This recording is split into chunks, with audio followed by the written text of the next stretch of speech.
because they know that Max will be on the attack. It's only a short lap here, and as you can see, Russell and Hamilton, Verstappen and Perez already making their way around Pico de Pato, turn 10.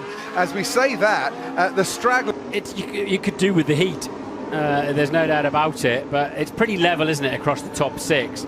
But they've widened the grid spots today because 3 drivers... It's lights out and away we go. They weren't held very long at the start. Russell gets away very cleanly though, and he's already got Lewis Hamilton behind him, with Sergio Perez tying down the inside with Lando Norris. Mercedes, and they could take the speed through the first few corners. Daniel Ricciardo makes contact there with Kevin Magnussen, and there's a second contact, and they're both out of the race. Ricciardo... I don't think it certainly wasn't a sudden move from Magnussen. Magnussen went inside to cover the line, but Ricciardo just couldn't slow his car down enough, is how it looked to me. But of course, you know, McLaren in this massive fight with Alpine had been behind, so they absolutely didn't give any time. And Lando Norris having to take to the grass then to very carefully and well driven in terms of not connecting with Sergio Perez then. And now he's got the Ferraris on his tail, and of course they remain on his tail in the safety car train. So it all looked pretty good, didn't it? They made it through turns 1. His teammate Mick Schumacher is now into the top 10. He is scoring 1 point for that. Sebastian progress, Tsunoda right at the back of the field, as you can see. Of course, it's very early in the race, but you only lose about 11 seconds if you pit under the safety car, because the pack's obviously going much more slowly. But we're not really far enough into the race. Oh, well, we're not far enough into the race. I don't know whether that's a sheepish look from Daniel, and that's really gutting for Kevin Magnussen as well. It's left to Mick Schumacher now to try and score some points for Haas.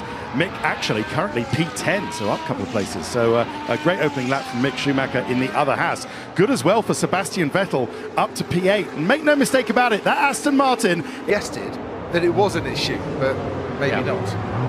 Yeah.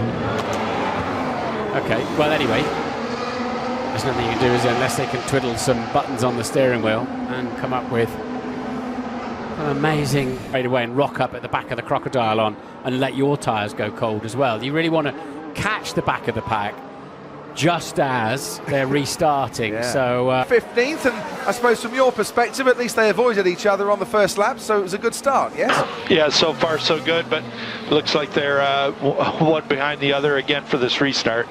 But I'm confident they'll continue to avoid each other. Behind him, sat in a slipstream, picking up a really nice toe and taking advantage. Hamilton and the Red Bull of Verstappen make contact here in Interlagos. Verstappen's got big damage to his wing, and has Lewis Hamilton got a puncture? Hamilton's moving all over the place, wasn't he? Really struggling to keep the car straight. So that was the kind of thing I was expecting. Thought he might have got a puncture, but no, he's carrying on. He let me know this. Our front wing damage. Yeah, we are boxing, Max.